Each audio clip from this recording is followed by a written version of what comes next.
This week on Life with Jamie and More, I had a fantastic conversation with Garry. Garry is a man who interviewed me a couple of weeks back. I was so lucky and so fortunate and very privileged to be on the podcast, which was Two Peas in a Podcast, which some of you might remember that I talk about in previous episodes.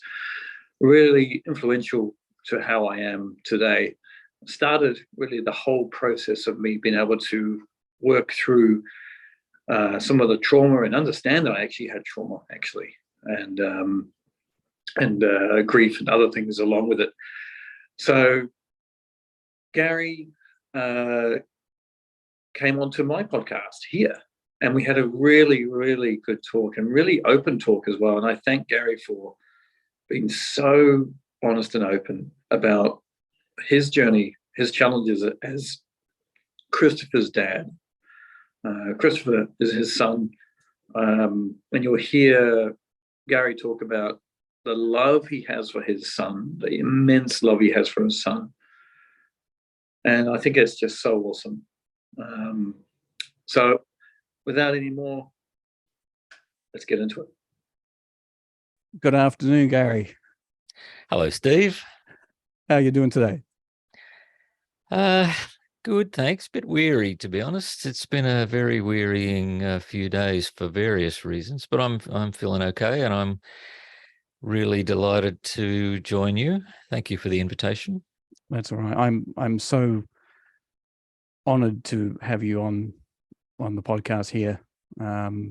It's from a while back when I was listening to one of the first episodes you did with Two Peas in a Podcast with Kate and Mandy.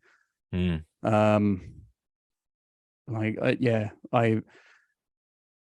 really felt that there was, so much to talk about, and that you could give a very good insight as to what you've kind of experienced, and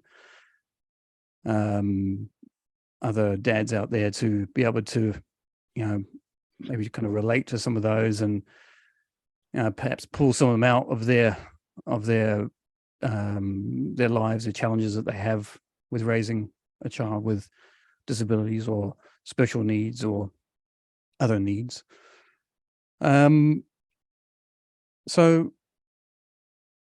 Garry, the first question I've got for you is, can you tell us about Christopher? Yes, with pleasure. Christopher is now 26. He was my firstborn, and after a event-free pregnancy, everything went downhill fast in the birthing suite. He was on his due date. He was ready to come out at exactly the right time, and then something went wrong, and nobody has been fully able to explain what. But to exacerbate that, there was a very poor response from the nursing and, from the medical staff in general, who faffed about for hours when really they should have been acting quickly. Mm-hmm. But the upshot of it was that after 17 crucial minutes of oxygen starvation in the womb, he had to be born by emergency cesarean. And by this stage, the tension in the birthing suite was palpable from everyone concerned. And he was born with an APGAR. I don't know. I mean, in Australia, is that an international term, APGAR, the score for his well-being? Right. Actually, that was a term used. Actually, I've heard it, but I actually don't know what that is. So maybe you can highlight for me. I think it's a 5-point scoring system, whereby immediately upon birth, the midwife or whoever's attending will score the newborn depending upon color, breathing, movement, all those sorts of indicators, just to see whether there is anything obvious that's not right. And Christopher's score was 0. They couldn't find anything going on with him. He had no life signs at all. So he had to be rushed. He had to be resuscitated and rushed off to the special care nursery with what they said was a very big headache. And the poor little guy had actually a brain injury from that lack of oxygen, which resulted in his cerebral palsy.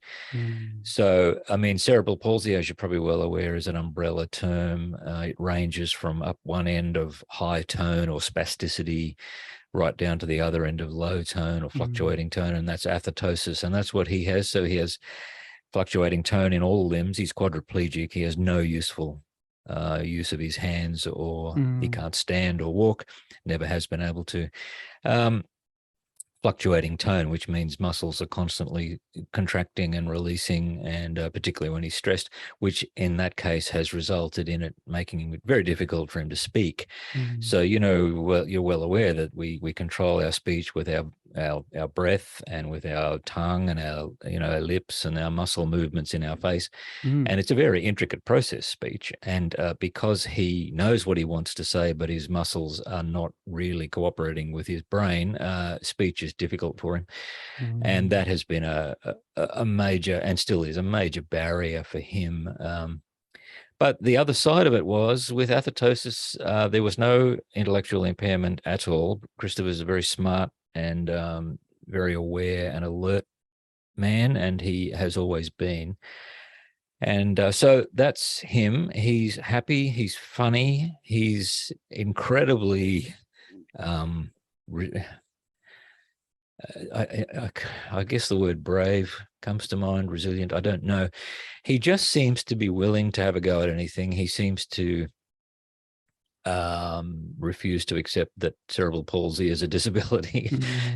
And, you know, but he's a gentle, kind soul. You know, he's equally, I've been introduced to people over the years as his carer, you know, and I'm always quick to say to them, yes, but he cares for me too. He does. He's always been concerned about me to this very day. And he's thoughtful and a beautiful human being. And he's 20, as I say, he's 26. So we could talk about where he is now, but that's basically his story. So those have been the needs he's had ever since birth. Yeah. And to top it all off, of course, when he was 5, this has nothing to do with the CP, but it did impact on everything else. Was his pancreas broke for some reason. His immune system attacked it, and so he's had type 1 diabetes since then, which has meant, you know, needles, insulin replacement every single day or every single meal. It's meant finger pricks to get blood glucose levels. So, and that has been a major stress for everyone, because he can't self-medicate or self-test, obviously. Right. So everyone who's true. around Yeah, him I didn't think of that until you just said that. Actually, yeah. Well, honestly, you know, the CP is one thing, but to be able to get away even for an hour from him, you know, to take a break, there had to be somebody who was there who was A, willing, and B, trained to stick a needle in his finger to do a blood sugar test and then know how to respond. So that's been a constant, and that still is. He's got that well under control, and he controls that. You know, he knows what he needs to do, and he tells his support workers what to do. But that has been a factor. So that's my boy Christopher. What an amazing story and journey, and thing, you know, and it's still, the journey is still going on, and I kind of like want to talk about your kind of how you as his dad have made it through in one piece, Garry, because I think this is something which, as I think you know, a lot of dads don't get to the point where you are, and kind of, I suppose, where I am, I could say. I've been able to kind of look back and reflect, analyze, self-analyze, and still keeping that analysis going. Like, a lot of dads can't do that, or don't know how to do that. I want to ask how you, thinking back to, like, when when did acceptance of this kick in for you? Like, when was there a point? Can you think of a point when it actually, well, okay, this is it. This is what I've got to do. This is how I got to do it. That's a very good question. I think the reality of it sank in very quickly, but the acceptance is another matter, isn't it? And you did Yeah. say acceptance. Yeah. Look, like, there are probably two levels to it. One was very gradual and behind the scenes, and it was going on. I mean, every single day you get up and you accept what's ahead of you that day, and his care, his needs were pretty much the top of the list every day. And so you do that, and that's a kind of acceptance. I mean, it's better than just pissing off, which unfortunately many dads have done and do. So I guess sticking around is acceptance. That there's a certain level of that. Yes. But I do remember when he was, he must have been 14 and 14-ish, and I was homeschooling him because we made that decision when he was about 5.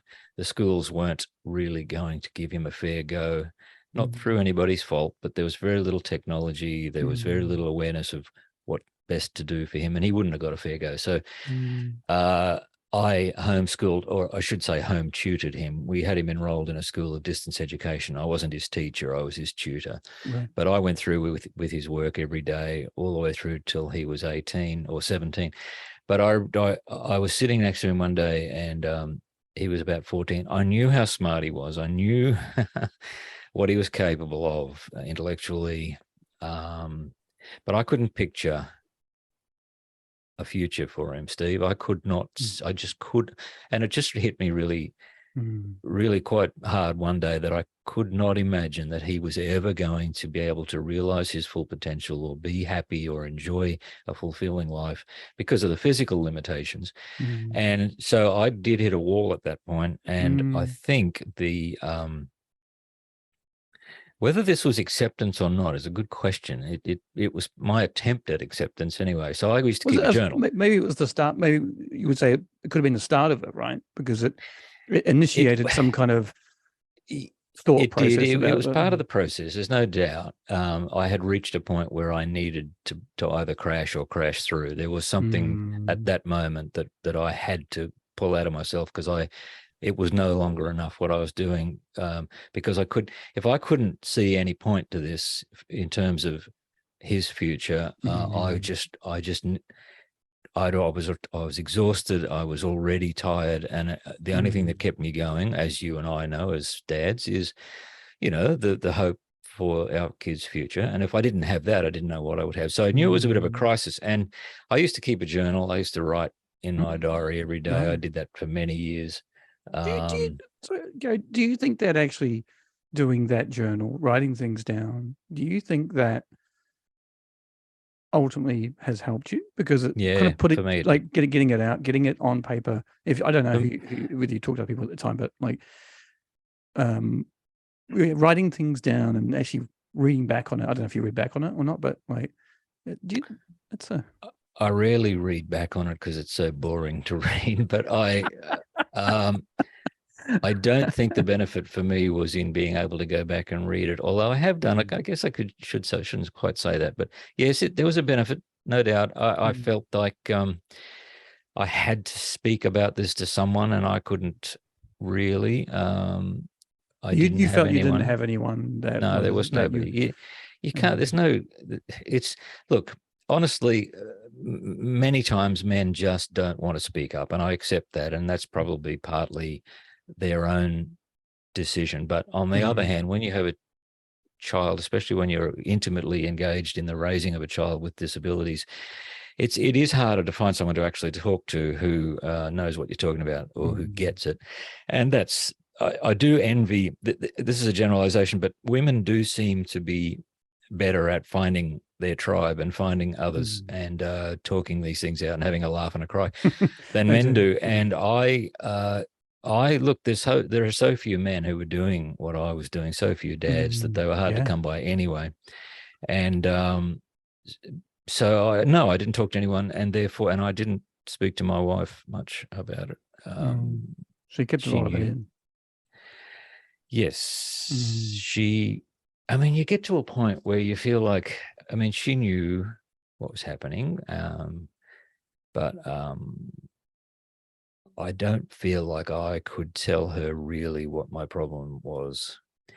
And so that wasn't a good thing. But anyway, I was journaling about this, and I did come to the point of deciding, yes, I will be Christopher's support worker, his carer, his primary carer for the rest of my days, if necessary, because I thought that's what would happen, that I would be caring for him till I was disabled by old age, which is what has happened to many parents in the past and still does in many parts of the world, because there's no alternative. Yeah. And I made a decision that I would do that. So I guess in a sense, going back way back to your question, that was a sort of acceptance that this was my lot in life and this would be what I would do until I dropped. Yeah. So he's about 14. It's a really, it's a big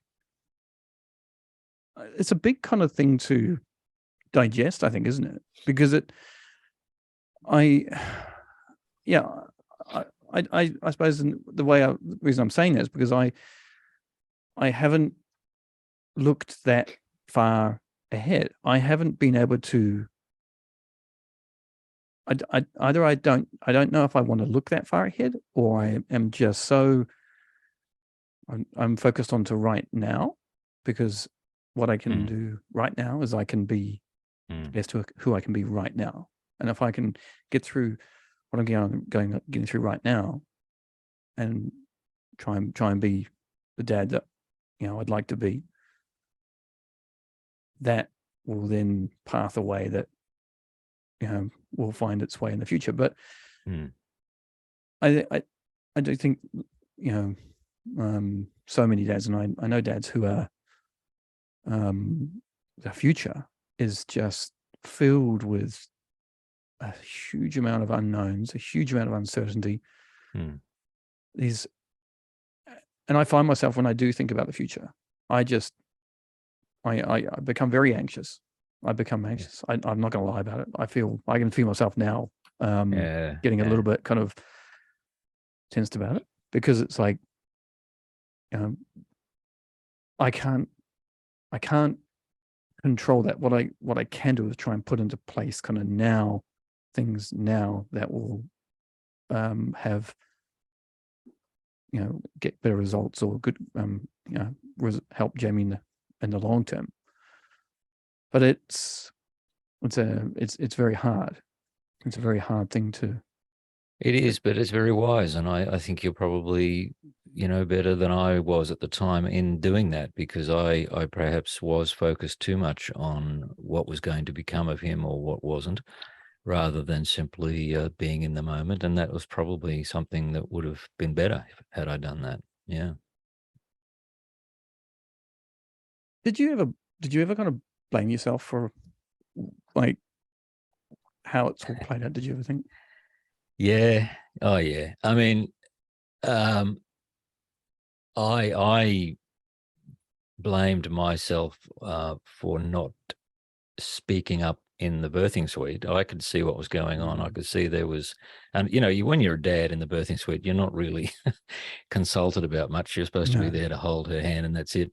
And that's good. But, so to speak up really wasn't something expected. And I'm not very good at that. And I trusted the medical professionals. But had I, jumped up and down and said, listen, you people, you better get your act together. I can see there's trouble here. I may be wrong, but you better move if there's a problem. I don't know whether that would have made any difference, because the doctor on duty that day never showed up once, and we don't know whatever happened to him. But I did for many years regret not making a bloody nuisance of myself to see whether that made any difference. However, also along the way, when you're that close, like Christopher and I have been very close all of his life, and we still are. And when you're in each other's day so intensely as we have been, and much of it was huge fun, but it was very close. And so you're constantly aware of every time you could have done something better, and you think of that. You also think of, what's going on here. He does, do you develop feelings of resentment, or do you feel, do you, if I'm struggling with something, does that transmit itself without me saying it to him and, impact on him? And I guess so. He and I have never really dealt with that or talked about that, but so yeah, there are a lot of times, absolutely, when you feel like you're a shit parent and you feel like you're,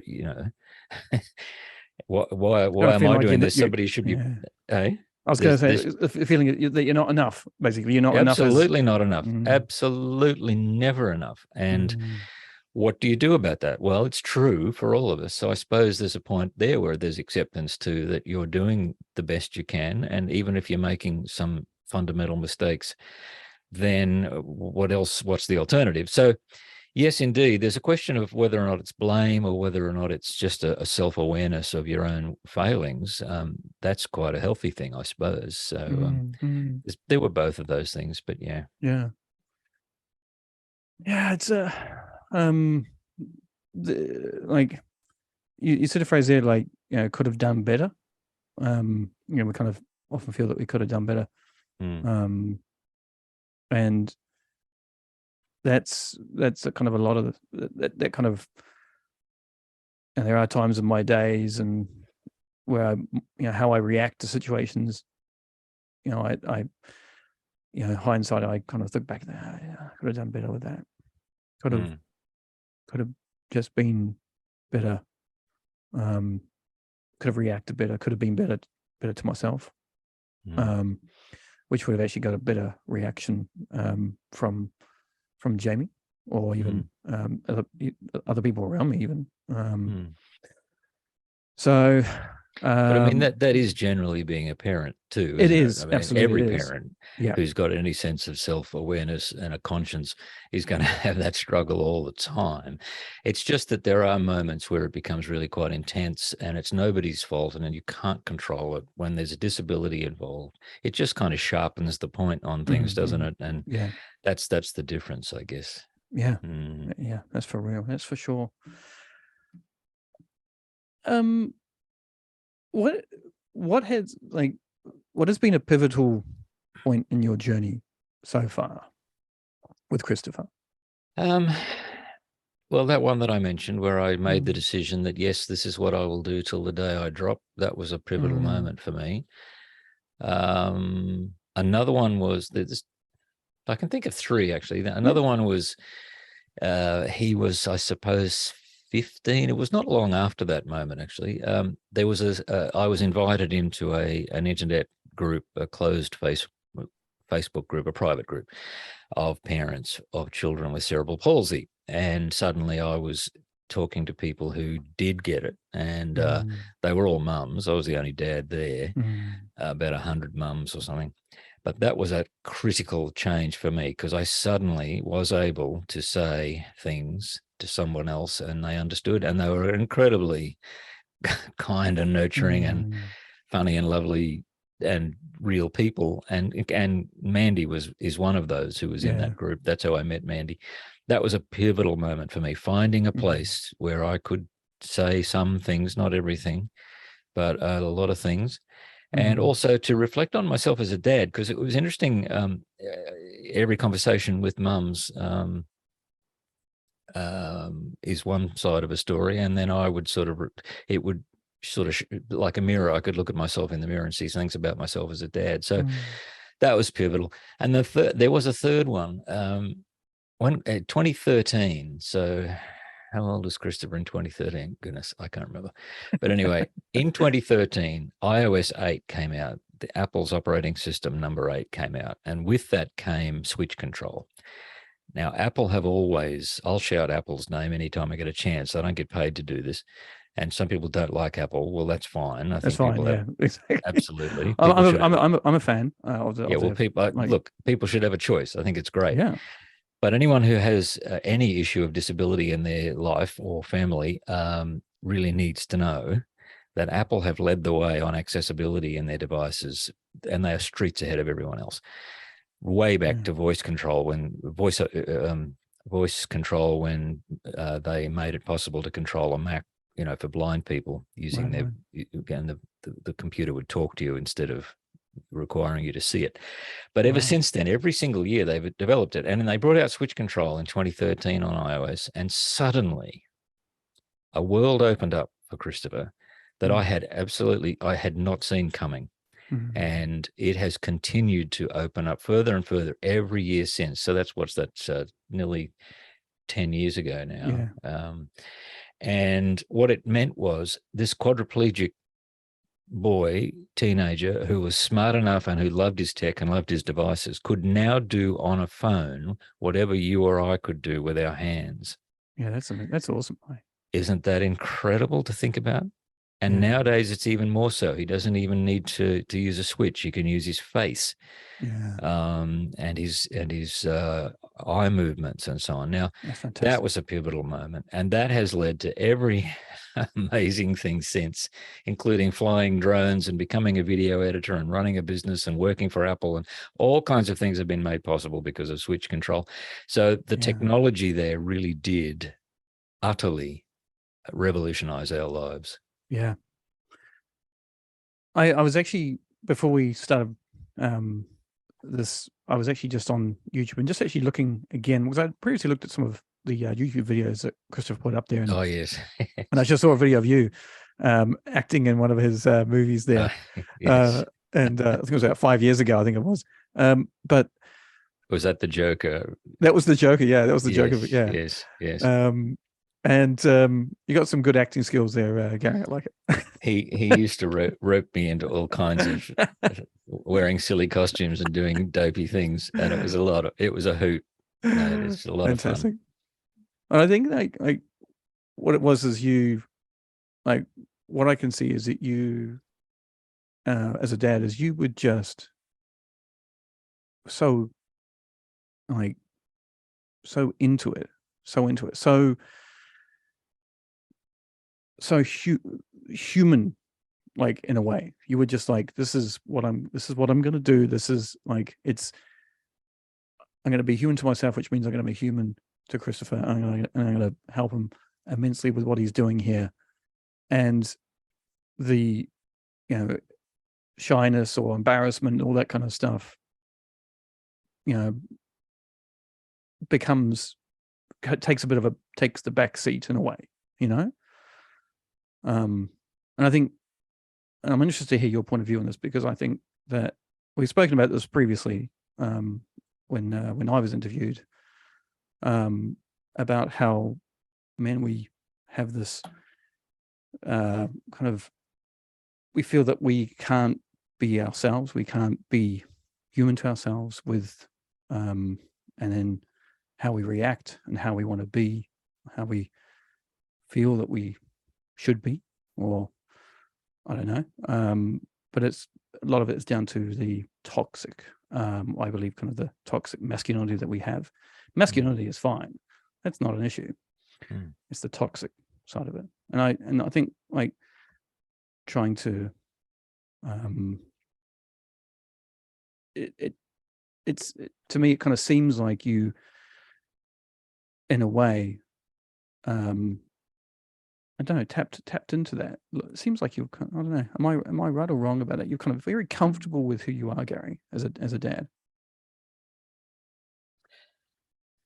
Well, it's good of you to say, and I like hearing you say it. I don't know. I mean, I think that it's weird being a man, isn't it? And honestly, because we're just weird creatures. How should I say? Like, I've always felt very comfortable with female company. I haven't always felt comfortable in male company. Why that is, potentially, I suppose, is because I'm not interested in proving anything or competing or being, in any of those contests that men seem to be in all the time with each other. So why, I don't know, but yeah, I mean, the nurturing side in men and the vulnerable side in men. I don't know if I want to call it the feminine side, but you probably know what I mean when I say that. What is labeled as feminine, nurturing, vulnerability, those kinds of things get squashed out of you often as a man early on, don't they? And are not honored. They're not valued. If anything, they're to be run away from because they're the cause of ridicule or something from some other bloke who's got all kinds of insecurity issues and he takes them out on you. So that happens. And I suspect for all kinds of reasons that happens. And when the time comes that you're faced with being the dad of a child with disabilities or all kinds of multiple needs, that's the moment where it puts pressure up against that. And you can either find that liberating or it's just too much to cope with. And that's, I suspect that's why a lot of dads just piss off. I think, I don't know, I shouldn't speak for what other dads do. But the fact of the matter is a lot of them do just check out. And it's possibly partly because there's some kind of an assault on them as a man in having to deal with this. And they just can't or don't. I don't know what I'm saying here, Steve. It's funny because I think like what you're doing is actually really interesting. And I think it's kind of what I feel is guys actually need to do a bit more, especially dads with just dads and men in general, really. But it's very much I see like fathers living in Japan here has it allows me to see a real insight into society, Japanese society. Of course, I've been here for now almost 15 years now, over 15 years, and I've now been obviously now I've got children, so I'm able to kind of see how parents kind of operate, and I see it's unfortunate I see a lot of I don't see a lot of dads interacting with their children on a kind of when they're like, I don't know what they're like in the house. I can't see that. All I can see is kind of outside the house and in the park and when they come to my school. And I just don't see a lot. And that's a cultural thing. But in a Western country, I've kind of missed out on that. I don't know what it's like in Australia. I'll be honest, Gary. I don't know how involved dads really are because I don't see it on a daily basis. I can only, through just hearing how people are and how they are. But and again, like you say, kind of adding that layer of having a child who is, needing extra help, extra care, throws another element of unknowns into the situation that is already potentially and possibly a stressful situation of just being a parent, becoming a parent anyway, right? I don't know where I'm going with that actually, Gary, so let's get back on track. It is curious why 9%, in Australia anyway, 9% of the parents who are the primary carers of a child with disability are men. I mean, that's a simple fact, and the question of why could take us forever. But the fact of the matter is, even though 50% of the parents, almost 50% are men, 9% of them would take on that role. Now, or 9% of those who have taken on that role are dads. Now, look, to be fair, in many cases, it's because they have no choice. And the dad may want to do that desperately, but because his job pays better and he's got a better secure position than his professional wife has, and one of them has to stop doing it, they choose together that she stops. And then he continues to work and be the supporter, and she becomes the primary carer almost by default. That's completely commendable and understandable. It's not as if that dad is checking out and being pathetic. So in many cases, that's still the reality, isn't it? That the workplace is set up favoring men. So that's got something to do with it. But additionally, I think it is without question something to do with it is the fact that dads come into this into this deal from a different place and have different things to offer. And for many of them, they're just not able or willing to even consider that. Like, I don't know why I mean, partly I was ready to stop work. I was ready to do it when Christopher's mum said to me when he was 7 that she just couldn't do it anymore. And she was exhausted. She had really worn herself out. And we had a daughter as well, and she'd brought her into the world, and there was all kinds of stresses on her. And she just said to me one day, I can't do it anymore. And without even, I do wonder why this was. I look back on it. I was very hands-on already. I was very involved, but I would go out to work and come home. I just said, well, let's just swap roles. Let me take over for a while and you do something else, which she did. Now, unfortunately, I was not as honest and wise as she was when the time came that I couldn't do it anymore. To not say to her, I can't do this anymore, you better take over, because I never did say that.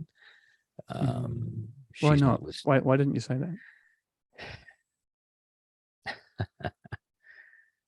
that? Mainly, I think because I knew she wouldn't do it. She couldn't do it. And that may be unfair on her. If she was listening, I'd be interested to hear what she says about that. But she never once offered to take over, and she knew the trouble I was in. And I was waiting for the day when she said, listen, all right, you've come to the end. You gave me a break. I'll give you a break. That never happened. And I am equally responsible for that conversation that was never had, because I never raised it. I never said it. I could have, but I didn't. So that was my choice. How did you move on from that, Garry? Because I think that's a crucial point, because that's where a lot of guys will hit that wall. They will hit the wall, and they will just either end up in hospital, which is what happened to me. I ended up in hospital with just burning myself out through launching myself into work for probably around, I worked around probably, so around 5 or 6 years, I really, really threw myself into work. And I think, so I wonder, like, what do you think? Like, well, it was around the same time that I had hit the wall, and I did have to. So I basically said to myself, I probably said this unconsciously to myself, you've got to figure something out here.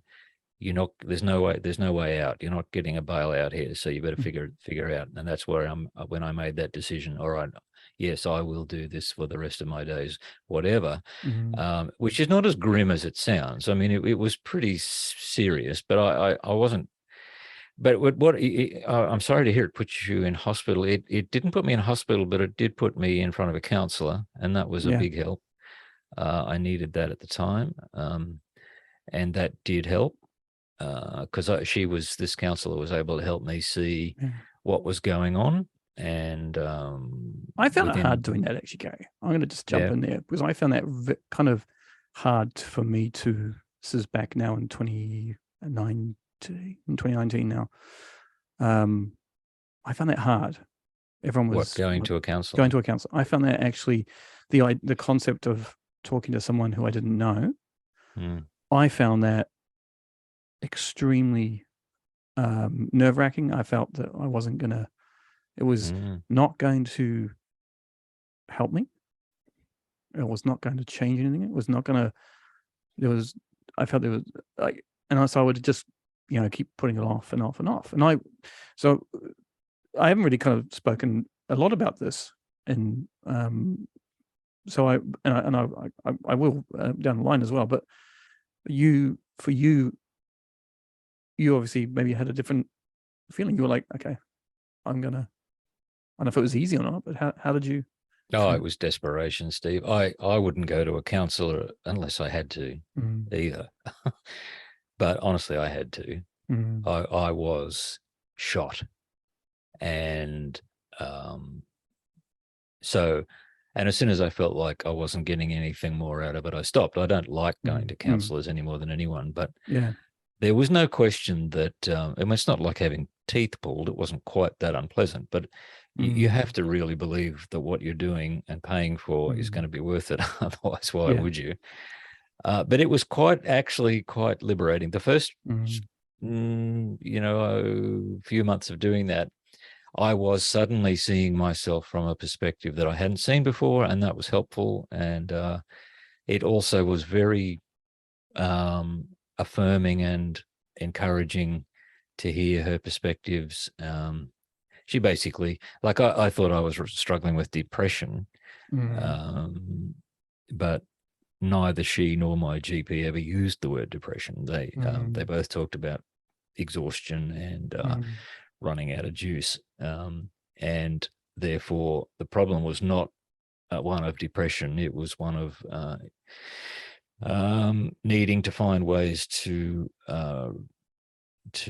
replace the water that had all gone from the well and I was still drawing from. And so it really was helpful. Yeah. Oh, that's really good to hear. And I think that is something that not enough guys talk about it.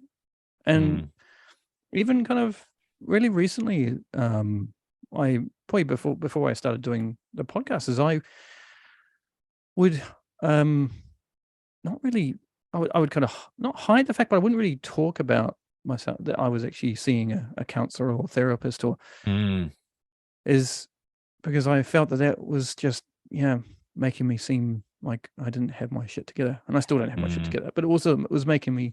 I felt like it was making me less of a man, less of a dad. Interesting. And I'm sure that there are listeners out there, guys out there who can't be different from, are not a million miles away from how I was. And I think that's why I'm doing this. And this is why, we're also having this conversation today, is because hearing stories of guys saying, it is hard, but it's not like there are ways for us to get through it, and we're not fucking alone in this. And I think that's huge. That's massive for me. That's massive. Like we are not alone. Yeah. So, and the thing about letting someone know you're talking to a counselor, that is real, and you don't have to tell anyone. If you're feeling embarrassed about that, well, don't tell anyone. Just do it if it's useful, because it does sound like, okay, there's something really, weak or wrong with you. I don't have that problem. I don't see a counselor. You're wondering whether people are thinking that. Yeah. People might be thinking, oh God, I wish I could see a counselor, but I can't, can't. They can't afford it, or it's just like can't afford it, or I don't know what would happen. I admire the hell out of you for doing it. There's all of that going on. I don't know why it seems like women don't seem to have the slightest hesitation in seeking out counsel and help and advice. It doesn't somehow impinge on their sense of their worth. Whereas for men, it automatically suddenly raises questions. Well, what's wrong with you?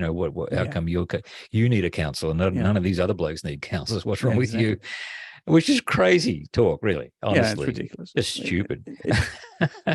It's like, okay, so what? You don't have your shit together? Well, hello. Like, come on. You do? Like, that's right. Well, okay, well, there is something about being a man that seems to. We seem to need to be able to justify ourselves in ways that women don't seem to need, or mums don't seem to need. We seem to need to prove things.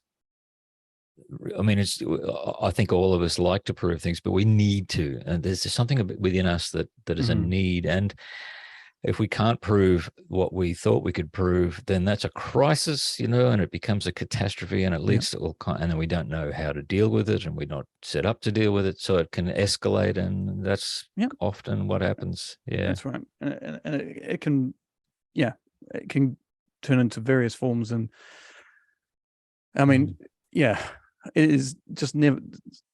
doesn't end well. It just doesn't end well, you know.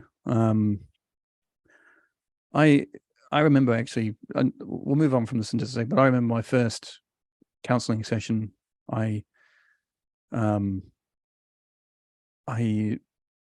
parents back in New Zealand were on my back. My sister was on my back about it. Like, they were just hounding me about it, and I just didn't want to do it. And I finally found one, and I found a counselor, because it was online, of course. And he was actually, I think it was actually in Australia, actually. And I my first ever session, and I sat down and I started talking, and told him about, you know, I just gave him a background as to Jamie, and what he'd been through, and I just broke down. And I was like, I didn't know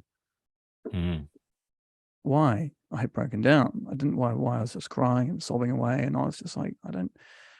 And I had about an hour's session, and then I finished, and I felt really exhausted.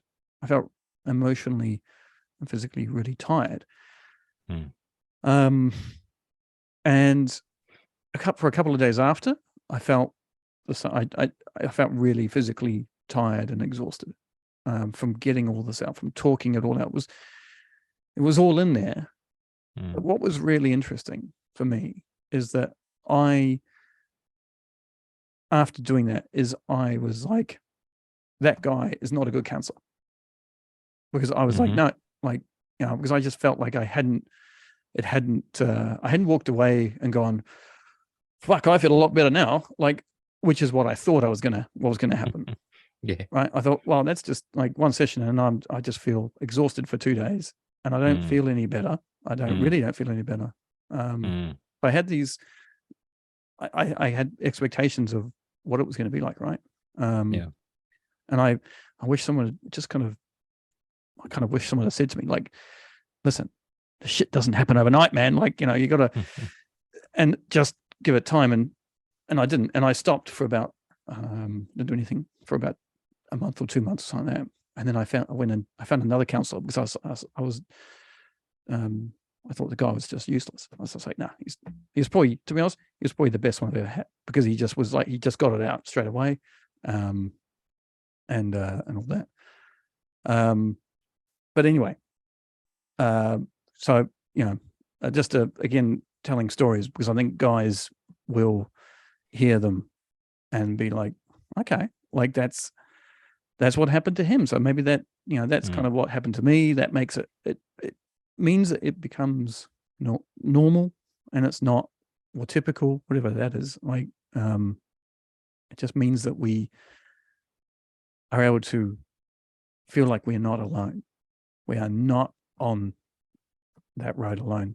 And I think and if somebody is considering going to a counselor and they're not sure whether it's worth it, I mean, the simple fact is that statistically, way more than half of the people who go to a counselor report that it helped. You know, it may have helped a lot, or a little bit it helped. Very few people say that was a waste of time or that was useless. So I mean, it doesn't guarantee that it will help, but most people say that it does. It does, especially the first few sessions. Like the effect of counseling wears off for some weird reason.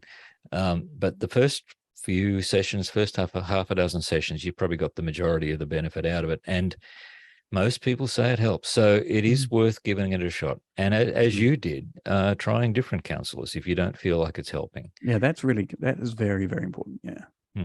Yeah. Exactly.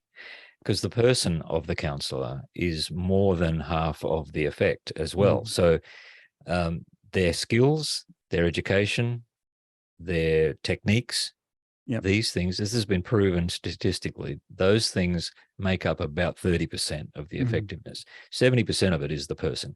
And if you can find a moment where you connect with another person, even if you are paying them by the hour, that is something. Yeah. It is absolutely something. Okay. I want to dive into come back into you and your journey here, because with birthdays and Christopher's birthday, how have you, or how do you deal with his birthday? Do you have any? Yeah, I mean, early on, birthdays were a dilemma because obviously when you're young and you're having birthdays, it's with your friends and you're doing fun things with your friends. And that's what birthdays ideally are about. And he didn't have any friends. Not because he wasn't friendly, but because it was just, he had very few friends. So they were always a kind of a traumatic event. Not traumatic. They were painful. They were sad. I guess we got around that by having the kinds of birthdays that we as a family wanted to have, whether they were friends or not, and he seemed okay. The most difficult birthday of his, that for me though, was when he turned 17, because in Australia that's when you can get your learner's permit, and well, you get it before then, but you can get your driver's license. Right. And this is quite a rite of passage for a bloke to be able to drive a car. Yeah. And I knew he never would. And I remember when I turned 17, what a big deal it was to be able to get my own license and eventually my own wheels. And I knew he never would. That was a difficult one. Yeah. But I have to say, I don't feel like, I think the homeschooling overcame a lot of that, because we moved house at one point. I think he was 9 or just turned 10, and we sort of cut ourselves off from people. So, which was not healthy. It wasn't all bad, but it wasn't healthy really. So his friends became online friends in the distance education school, and they would do funny little things for birthdays with each other, and that was fine, But I do know what you're talking about, and I know that for a lot of parents, particularly the mums, oh my God, birthdays are the worst, and milestones are the worst, and a birthday is a kind of a milestone, or it's supposed to be. So yeah, yeah. Birthdays. I've struggled. I think with two points I struggled with not knowing what to get him. Yes. Actually, that was because he loves balls and he loves baseball bats. And while that's fantastic, can't just keep buying balls and baseball bats. That's just not going to happen.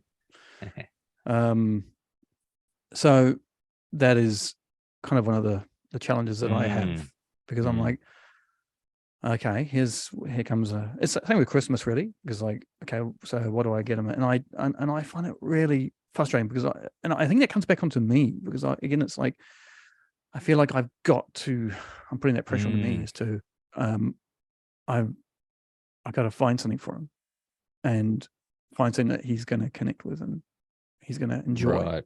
Or else you're a hopeless dad, sort of thing. Or I just feel like I've just failed. I just failed, because I just okay, well, I got him like an empty box he can play with. And I'm, and it's just, that's one part of it. The other part is, I just, I feel that I wouldn't have those feelings as well if my world hadn't changed into this, here I am living in Holland. And so, but this is the reality. And so I'm getting better on that.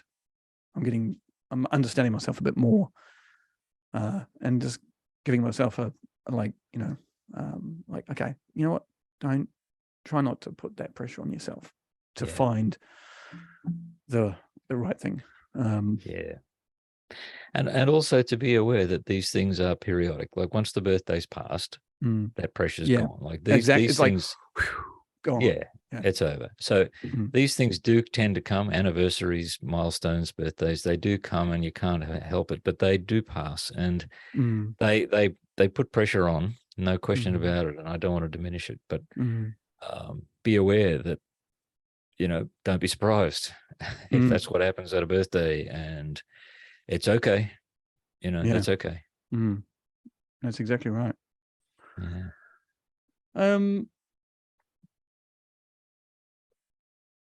We kind of touched on this one a little bit. So, which is something, and I want to talk a little bit more about, because I think what Christopher does is just amazing here. So it's like, what is something that you thought he would not be able to do but does now? Mm. Oh, everything he does now, I thought he couldn't do. Pretty much Mm. everything. I couldn't see anything that I could imagine him doing without somebody helping him. Oh well, like he has employment. Yeah. He has the opportunity to be creative. He can have fun. He can fly drones. He can, have friends around the world, cyber friends, over the internet. Mm.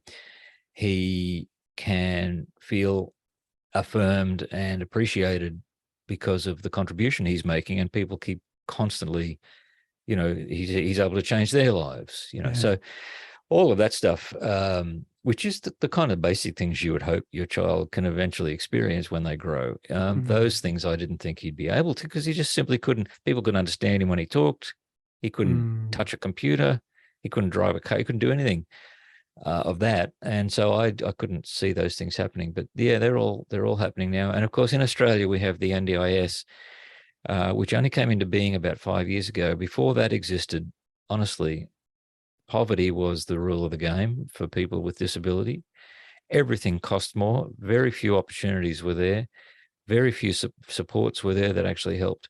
Now that has made a big difference, and I'm very grateful for that. And he has good support from that, and that enables him to work, to travel to work, to have the equipment that he needs to work, and so on. So what exactly, like, I've heard the term NDIS kind of a few times, but for those who are around the world globally, like, what exactly is this?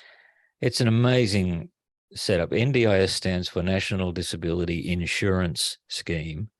And the concept is, rather than providing packages, of support on a sort of a one-size-fits-all basis, and paying agencies to look after people with disabilities or whatever, the NDIS basically says, whatever you need, if you can demonstrate you need it in order to live a fulfilling life, and that's set out at the start. What would you like to do with your life? What are your goals? What are your ambitions? What would you like to achieve in your life? Okay. What can't you do because of your disability? How can we cover that? And then the money or the resources go to the person, right? Not to an agency. Okay, So, that's and good. this was critical. So it firstly returns power and control to those with disabilities who are able to make their own decisions. And let's face it, some can't, but for those who can, they have control. And it also means it puts pressure on those agencies and those service providers to do a good job. Because if they don't, the person will take their money elsewhere. Yeah, exactly. And that has worked, and it has been phenomenally successful. It is not perfect. Yeah. And it depends on the will of the government in charge as to how well it works. Like, we've just come out of a long period with a very conservative government in Australia, national government, which fundamentally did not like the NDIS and fundamentally did not agree with it because they didn't introduce it. It wasn't their idea. And they don't like anything that smacks of welfare. Well, this is not welfare. No. And they would chip away at it constantly. However, the current government is more in favour of letting it fly. So the person in charge of the board of the NDIS now is a disabled man in a wheelchair, and a blind man who is on the board. So they are allowing people who live with disability to control it. So yeah, look, it's been brilliant. Yeah. So Christopher, for example, needs 24/7 support workers if he wants to live independently. One of his goals was to live independently. Okay, so how do you achieve that? You have to have someone there 24/7. So he is funded to do that. Now, what happens is he employs 6 or 8 people. Right. 3 of them permanent, 3 of them casual. He pays their salaries, they pay their taxes, they feed their families, you know. Yep. So the money's going round and round. Yep. And because of them, he's then working full time and paying his taxes. Yep. And, you know, it's called productivity. And that's been a brilliant innovation here. And it's like Medicare, which we also have, which is healthcare basically for everyone, which is paid for by a small percentage of tax from everyone. Not hard to do, and it works really well. Fantastic. That sounds really, really good. I didn't see that coming, Steve. I tell you, when he was 14 and I couldn't see a future, it was partly because of that. So it's given really how are we going to light. afford support workers? How is he going to afford people to care for him? How is he going to be able to find the equipment he needs? You know, there were no answers to those questions, but there are now. And it took a load off of you as well, right? Well, it utterly changed my life. I still worry about him all the time. Yeah. I bet. That's on me. But now he got to sack me as his carer about 3 years ago. He said, "Dad, I don't want you to be my carer anymore." Yeah. And he was like 19 or 20 at the time. NDIS had just started in Queensland. And I said, "Oh, okay, mate. You know, my first thought was, what have I done wrong? You know, have I let you down or whatever?" And he said, "No, I just want you to be my dad from now on." And which I am now. I'm his dad now, and he's got people to do the things that a bloke doesn't want his dad doing for him or to him. Yeah. So I didn't see that coming, I tell you. So yeah. Yeah. Yeah, I think that's like, that is something, isn't it? For the child who you look after and do so much for them, to turn around and say, "I don't need you helping me now." Like, I like that. As there's got to be that kind of two big emotions that kind of go on there. Like, well, why? Have I, like you said, have you done something wrong? Have I, am I not doing enough? Am I like, and then he says, like, "I just want you to be dad." I mean, like, that's a dilemma.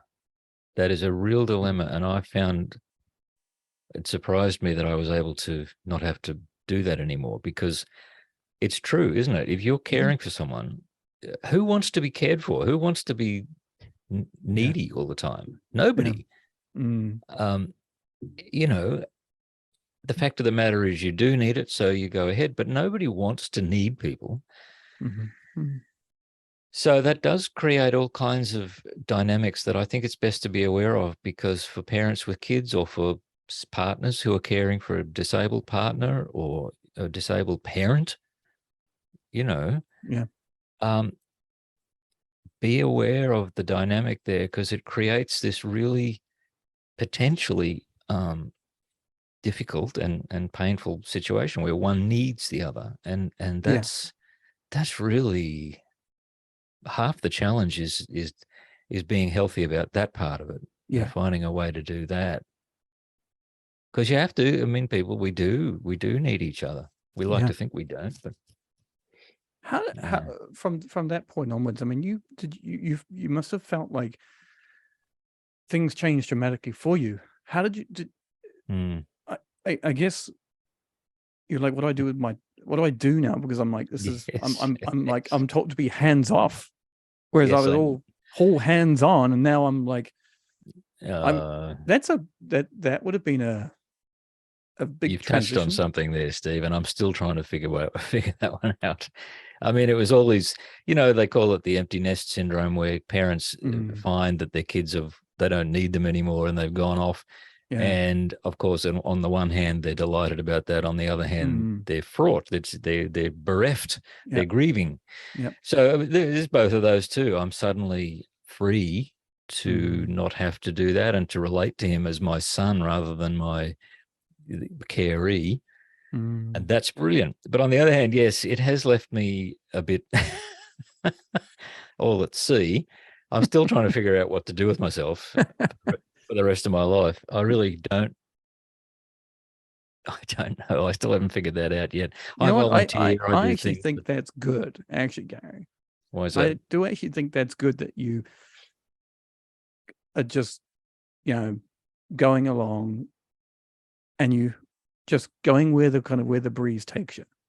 Because I think for so much of our lives is that we're in that kind of role of just this, it's intense, it's high alert, and then your situation where it's been like, okay, well, actually, we're going to pull a lot of that away from you now, a lot of it, and so you're like, what am I doing? What do I do with myself? And I think not knowing is actually a good thing. I actually think that we're naturally kind of programmed to be like, this is what we should be doing. This is where we want to be. Like, I'm not like that good. myself. That's kind of how I am. I can't even I never had any kind of dreams as to where I wanted to be. So I've kind of, life has been a bit like that. So maybe that's kind of where I kind of come from, my ideology on that. I don't know. But I can imagine how difficult it must be though, because you feel like you need some kind of direction. Right? And the upside of it, or the positive side of that dilemma, is that it was so meaningful for me for so many years and so purposeful to be knowing that without me, he was really in trouble. Yeah. But that with me, I could pour my life into making sure he got a good start. And my daughter, we both of them, but her needs were different. Her needs were quite different. And suddenly to not have that, you notice. But what I'm saying there is that I'm grateful, that I can look back on having been placed in a situation where I had to step up and stepping up. Yep. And you stepped up in the best way that you were able to. Best way I could for as long as it took. And imperfectly, but I am grateful. I feel good about having done the best I could and having, looking back on it. And I talked earlier about regrets. Overwhelmingly, though, I feel like, okay, when I had to step up, I did. And there is something that's not pride. That's a simple statement of reality. I did. And I am glad. Yeah. Best work I've ever done. Most important thing I've ever done. Yeah. Is to raise my kids. It is, isn't it? Yep. We should put everything into it. And sometimes it's just not enough. We feel it's not enough. But it's awesome, Gary. I think, I'm sure Christopher deeply appreciates everything that you've put in and helped him out, and he's helped you. I think that is also I'm not going to put words into your mouth here, but I'm guessing that that's a huge thing, that he's actually impacted you as a dad, as a man. Absolutely. No question about it. No question. Changed my life. Yeah. How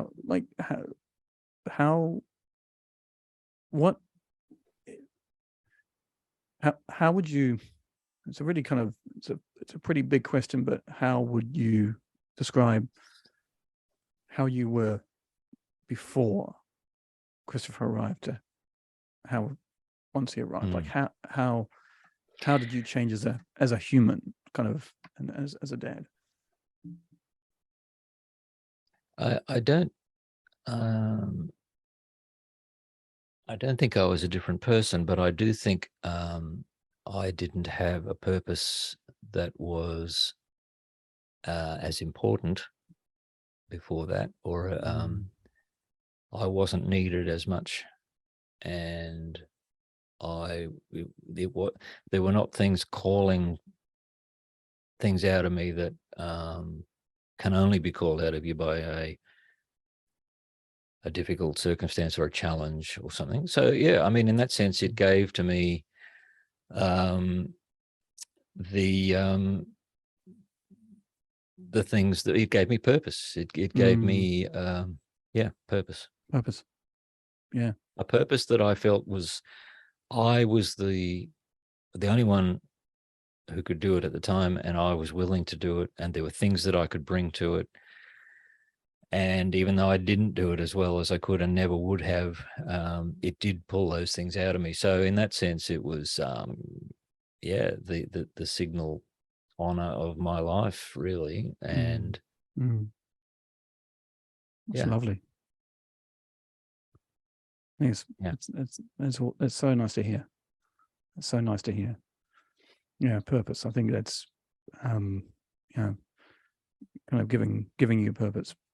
Yeah, that's awesome.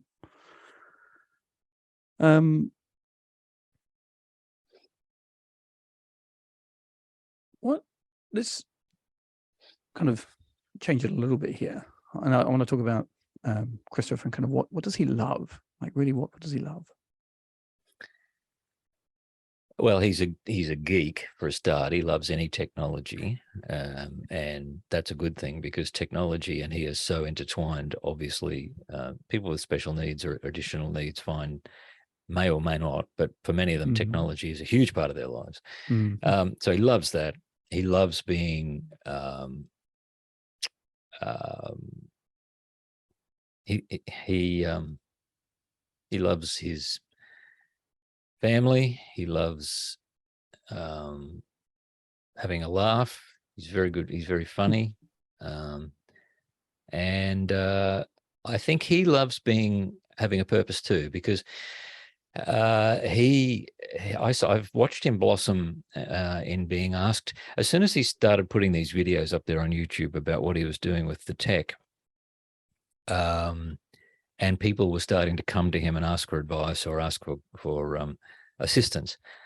He was there straight away. So I think that's been great for him. In fact, next week he's off to Sydney again with a couple of support workers for a few days to work with the Apple Accessibility Ambassadors, of which he and I are both one. I won't be going this time, but the ambassador's role is to try to help people who have additional needs find the technology that suits them, and it's to do with Apple. So yeah, he loves that, and he's very good at that, and people ask him questions and they rely upon him and they come to him, and we all it brings the best out of us. So yeah. Fantastic. What was something that made you like fully laugh recently? Like, what is something just like that you actually don't necessarily like have to be related to He does make me laugh. Yes. We've laughed a lot, Steve, over the years. And if you can do that, man, that's gold. If you can find moments where you just find the same things funny, it does help a lot. But he just last week, he got me a birthday present. It was my birthday a couple of weeks before that. And he said, happy birthday, belated birthday. Oh, well, thank you. He said, I need to, this will be late. The present I'm getting is still coming. Whatever, that's fine. Anyway, I went over to his place last week, and there on the kitchen bench is this big ginger wig. It looks like a cat, right? It's sitting, it just looks like a cat on the bench. And I said, "What the hell is that?" He said, "That's your birthday present. Happy birthday." I said, "Oh," and I'm laughing inside because I'm thinking, what the hell is going on here? This is good. I said, "Well, thank you, mate. What is it?" He said, "Well, just have a look, just touch it, feel." So I picked it up, and it was actually a carton full of beer underneath it. But But he said, I didn't have anything to wrap it with, so I put the wig over it. And I've got a photograph of it, and he's sitting there laughing his head off, and it just looks like this raggedy ass cat sitting on his bench. No, he takes great delight in. He's got a wicked sense of humor, but it's a very kind sense of humor. Like he doesn't, it's never hurtful. So yeah, that was a recent laugh. There was one. Oh, look, they happen all the time, Steve. He does. We do enjoy laughing. Yeah, that's been good. That is good. I think that is the reason I asked this, is because I realized that I haven't been kind of allowing myself to enjoy some of these moments to laugh. And I thought to myself, okay, again, I can make the thing is I can't be the only guy out there in the world who is like this. Is it not? Because I'm so kind of focused onto a situation that I'm not allowing myself to enjoy the situation, kind of be in the situation and enjoy it as his dad, right? I'm more in like the carer role, kind of. I slip into that carer role, right? Which is, what makes Jamie laugh? She really recently something which it makes me laugh. His laugh with this makes me laugh. Is very recently when I put him to bed. We have a bunk bed for the two boys. Joshua's on the top and Jimmy's on the bottom. And so I lie in there, and a recent thing I started about 3 weeks ago is I put the light on turn the lights off in the room, and I put the light on my phone, and I fold it up. I shine up to the underside of the bed, Joshua's bed above him, and do the old school where you do the shadows with your hands on the top of the underside. And so now he kind of instructs me. He's like phone. He's like phone. So I'm like grabbing the phone, and he's like, wants to turn the light, so I turn it on, and we lie there, and what I do is just really simple stuff, but he just gets this total and utter massive buzz out of this, and he just giggles like a full on laugh. Like I actually don't know whether I've even heard him laugh like this before. This really makes him it's a full on like wow, and he just, his face lights up, and you do it like, he doesn't want it done for too long. He just wants it for a couple of times, and he's like off, and he's like okay, and then he wants to listen to but that makes me laugh. That really does make me laugh, because his laugh just is like, oh my god, that's just awesome. Well, moments like that are brilliant. Yeah. And and it's just extracting myself from it again, like allowing myself to be human, to enjoy that moment, and that is so important for me to do that, because it just it grounds me. It allows me to kind of a moment of feeling like, actually I'm grounded in a day where everything else that goes on around me is, sometimes utter and total chaos. So people who study these things and who know about these things say that the ability to play, or the ability to have fun, the ability to just laugh and enjoy something, it's just a deeply healthy thing, and makes you healthier. So look, that sounds like fun to me. The shadow puppets on the shadows on the ceiling. Well, what I kind of do is I bring it down. So basically I get it closer and closer. And so what I do is, like, as it kind of comes closer to him, like the room gets really dark. And then I kind of I just touch him on the tummy or something like this. And he's like, what? So he's, but are you having fun at the time? Are you? Yeah, I am. Yeah, that's actually a good question. Yeah, very good question. Good. And I am actually, because I get into it. That's good. And I allow myself to get into it. I'm like, good. I gotta do this. I need to I used to just kind of like, right, it's time to go to bed now. Let's go to bed, lights off, and let's put on some soft music and go to bed. But we do that after now. Now his buzz is this the Yes. shadow. I don't know what do you call them, shadow puppets or something. Is that what they call them? Something like that. I Something don't know. like that. Yeah. I haven't done it since I was like myself since I was like 8 years old or something. That's something I guess all parents find though too, isn't it? That the things that you can have fun with and the things that you can enjoy change over the years. And as our children get older, certain things become funny that they weren't before, and they become fun when they weren't. So you'll probably find as the years go by, mate, there'll be other things that'll pop up that'll just, the shadows won't last forever, but something else will replace it, That's right. And so that's good. That's good, man. I like the sound of that. Having a good laugh. Yeah. And this is actually really surprising. He likes listening to a podcast. He actually likes, this actually makes him go to sleep. There's a podcast which is called Curious Kid Podcasts, Podcast. And it's about 10 minutes long. And it says, and it's very interesting because there's actually quite some interesting, I learned stuff from it myself.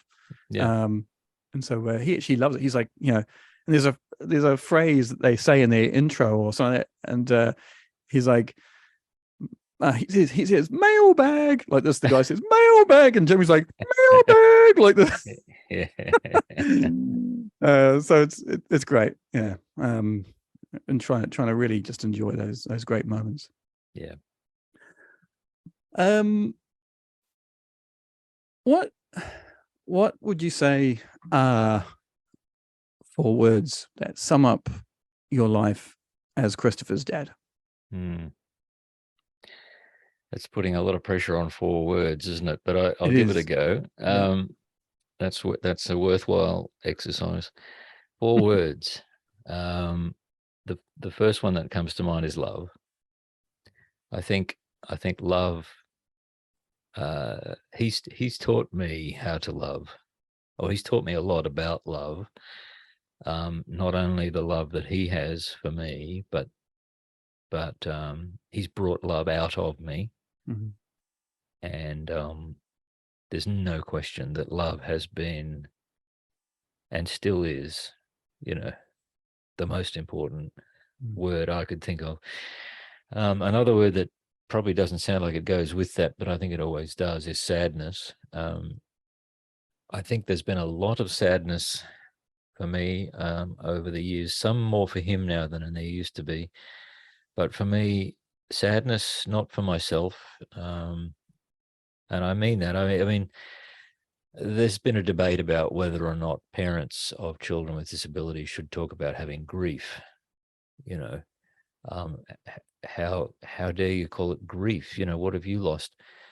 And it isn't grief for me. It's grief for my son. I have frequently grieved and been sad about the things that I know he won't have or do and never will, despite the technology. Things that are just going to be either so difficult or even impossible. So there's a constant underlay of sadness about what he's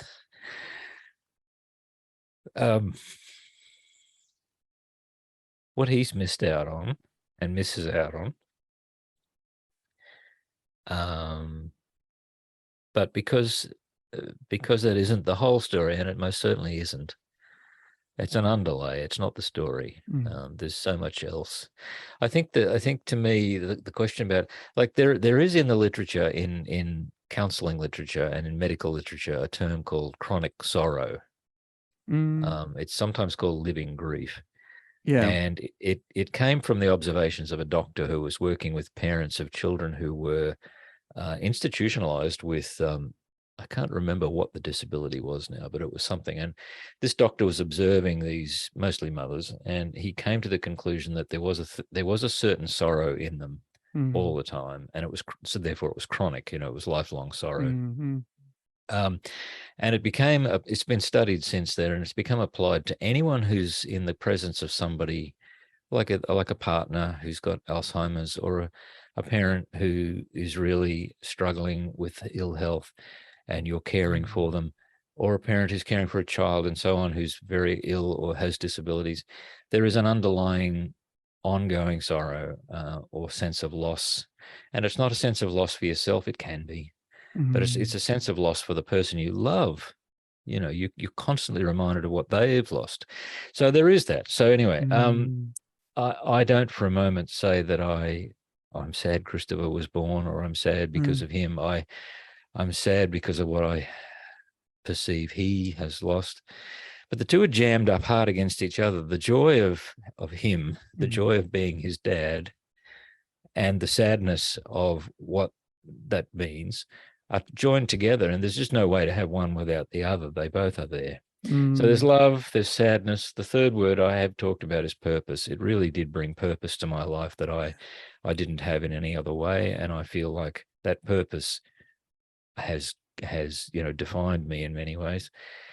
And I'm grateful for it. So that's the fourth word, gratitude. I'm very grateful. I think there's a lot of bullshit about gratitude.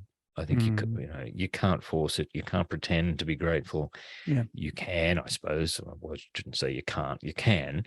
But to me, I don't see much point in that. To me, if it's not real gratitude, then it's not gratitude. But I am genuinely grateful for the life I have had because of him, because of both my kids, but particularly because of his need for me over the years, and the person he has become, and the small part I've had to play in that, and still do even less and less as years go by.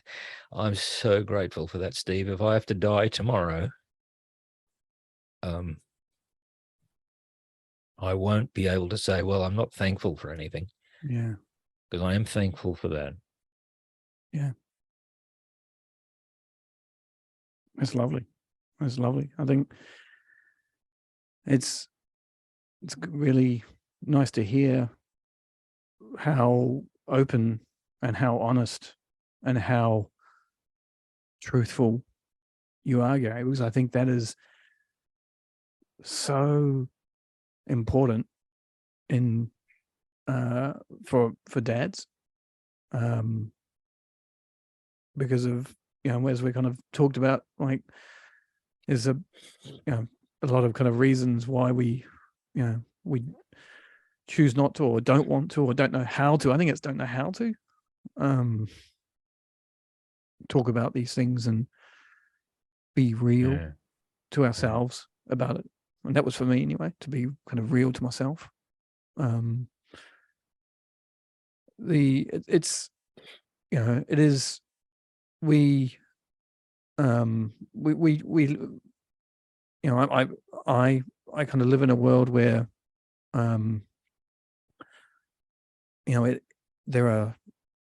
it's so different to how I see people around me here. I kind of feel like I live in a bubble, not just that it's like a foreigner bubble, but it's also like, it's the Jamie bubble, and I think I felt like that for so many years. And being able to find the Two-Piece podcast, that was just, it was really life-changing for me. And I remember, because you just talked about kind of living with grief, and you talked about chronic sorrow, which is actually interesting. That's is that they talked about the kind of living with grief, and I really, that was probably the first kind of time for me that I actually was like, that's it right there. I was able to kind of, and that was a game changer. I think I remember listening to it and actually kind of it's sinking in and thinking, okay, like, that is what I'm living with, and the trauma of kind of what we went through, what I went through. And it's there. And I see, there are guys, I know a couple of guys, who they have very young children, and they're still in that kind of zone when the child. I feel that kind of when the child is very young, is that the dad, if they're really involved with it, is that they don't quite know the kind of. It's very hard for them to look at the big picture as to how they are as a dad, and I just feel that it's I